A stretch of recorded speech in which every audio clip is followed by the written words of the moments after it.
ముఖం నునుపుగా అందంగా ఉండాలంటే 1. చందనం పొడి రోజ్ వాటర్ కలిపి పేస్ట్లా చేసుకుని ప్రతినిత్యం క్రమం తప్పకుండా రాసుకుని ఆరిన తర్వాత కడుక్కోవాలి. 2వ చిట్కా పసుపు పొడి, చందనం పొడి కలిపి పేస్ట్లా వాడుకుంటే ముఖం అందంగా ఉంటుంది. 3వ చిట్కా దోసకాయ రసం ముఖానికి కాంతినివ్వగలదు.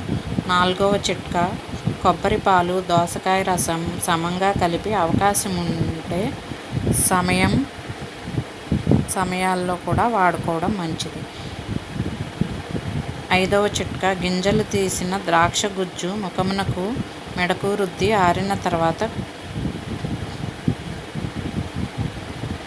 కడుక్కుంటే ముఖమునకు కాంతినిస్తుంది. 6వ చిట్కా కొబ్బరి నీళ్లతో ముఖం, మెడ మసాజ్ చేసుకోవచ్చును.